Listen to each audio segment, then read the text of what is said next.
Lewis Hayden was a black abolitionist who played a major role in ending slavery in the United States. His story shows incredible courage, leadership, and dedication to freedom both through his words and his actions. He not only spoke up against slavery, but actively helped enslaved people escape and find freedom. Today, we will talk about many of his most important deeds later on in this interview, but first, I would like to introduce you Mr. Isaiah Sky. Mr. Isaiah Sky has recently come back from a trip from the past where he spent most of his life spending time with Lewis Hayden, where he has allowed us to get a more in depth picture of who he was as a person and how dedicated he was to his art. Now, first of all, I want to ask you, Mr. Isaiah Sky, who was Hayden Lewis to you and what was his first impression on you? Bro, Lewis Hayden? But Lewis Hayden was my dog, bro. Whenever we met on the con field, we were just tight like this from here on out. Now, I used to think he was a little crazy because even while we were working on our break, all he would talk about it was just being free and getting us out of there, which I don't really know how he knew what freedom was, considering that he was born into slavery. But from here on out, or there on out, that's all he would talk about.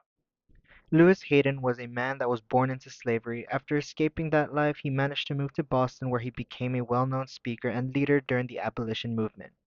Now, moving on to the following questions, we will see an insight of his life before that happened. It must have been hard for you as a black man to go back into the era of slavery.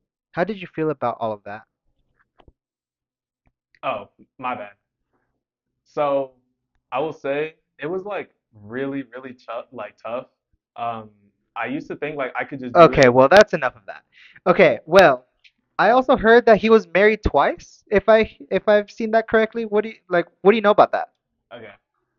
I didn't end up meeting his first wife and kid as they were sold and separated from him before I met him, but I will say I ended up becoming the best man for his second wedding.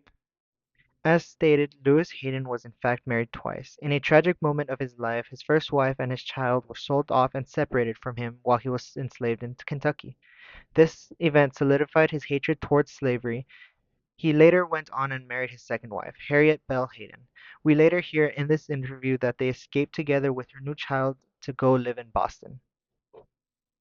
Now, it's a damn shame you couldn't keep both of them though, am I right? Uh, right. Okay, so tell me, I know he was a slave that escaped in 1844, right? Right. I also understand that you were with him, so I would like to know how did y'all do it to escape slavery in that time?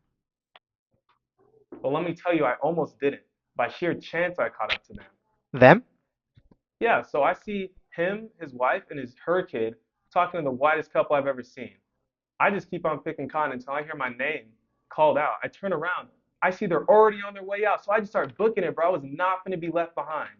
Wow, you almost didn't make it, huh? Now, after y'all escaped, where did y'all go? I heard a bunch of things about you guys settling in Boston. Yeah, so we settled in Canada for a little bit, and then we moved down to Boston, and then we opened up this giant clothes store, bro. I'm talking clothes there, clothes here, clothes everywhere. I got one of these jackets because, fashion nowadays is just wearing old shit and calling it new. So you already know I had to tap in and cop a couple of these.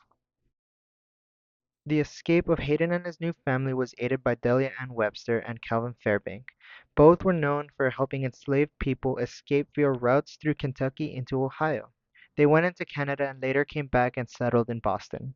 This just shows the interracial cooperation that had to happen during the abolition movement. They were able to open up a clothing store that enabled him to become a very well-known and respected man in the community. This set the groundwork for his cover for his Underground Railroad activities that allowed him to be an essential member of the abolition movement. That's interesting, but I also heard that you guys didn't just sell clothes there, did y'all? Damn right, we were basically selling freedom. We became one of the biggest underground railroad stops, if you know what that is. So if you know, you know. Yeah. So Mr. Hayden believed in freeing the slaves then, right? He more than just believed it. He made sure every last damn person looking for help got it. Oh, really? In that case, what was one moment that made you realize that Mr. Hayden was dedicated to this life?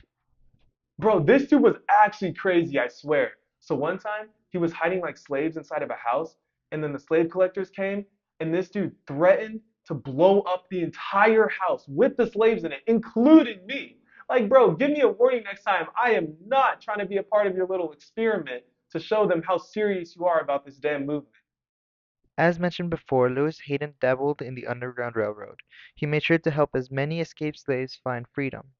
One day, when slave collectors came looking for some fugitive slaves he was hiding in his home, he threatened to blow up his house with dynamite rather than give up the fugitives he was hiding. This event shows the tremendous amounts of loyalty and dedication he had toward his work. He'd rather die and destroy everything he ever worked for in order to help others find freedom rather than give up the fugitives he was hiding. Wow, that's really impressive.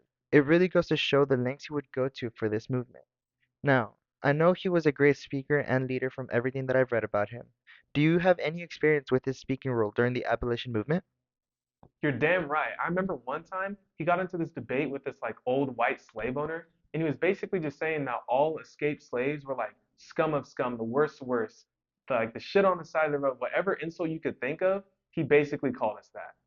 He sounds like a real piece of work, huh? He definitely was, but Lewis Hayden had our backs. He argued that escaped slaves like Frederick Douglass ended up becoming great speakers and great leaders. Now, with the slave owner's logic, he's basically saying that the obedient slaves have more potential than the escaped slaves who ended up being great. In a debate between Mr. Hayden and Mr. Githel, a slaveholder, Hayden confronts Mr. Githel during a town committee meeting where Hayden compares their lives. Githel was born free with access to school, churches, and the Bible, while Hayden was born enslaved and denied education and basic rights. Githel argued that escaped slaves were the worst of the worst. Hayden powerfully responds that those who escape, like Frederick Douglass and John Brown's followers, are the worst. Then the best must be those who remain oppressed. He argued that freedom harms no one and that slavery only holds people back. This speech shows Hayden's intelligence, moral reasoning, and courage to speak truth to power. Well, thanks for all that insight, but unfortunately, that's all the time we have with you, Mr. Sky. I want to thank you for all your insight and that you provided us today. Of course, Awesome. Thank you. Lewis Hayden's courage, leadership, and dedication made him one of the key figures in America's fight against slavery. His public speaking, direct action, and willingness to risk everything for others helped push the abolition movement forward. Hayden's legacy reminds us that true leadership often means fighting for justice even when it's too dangerous to do so.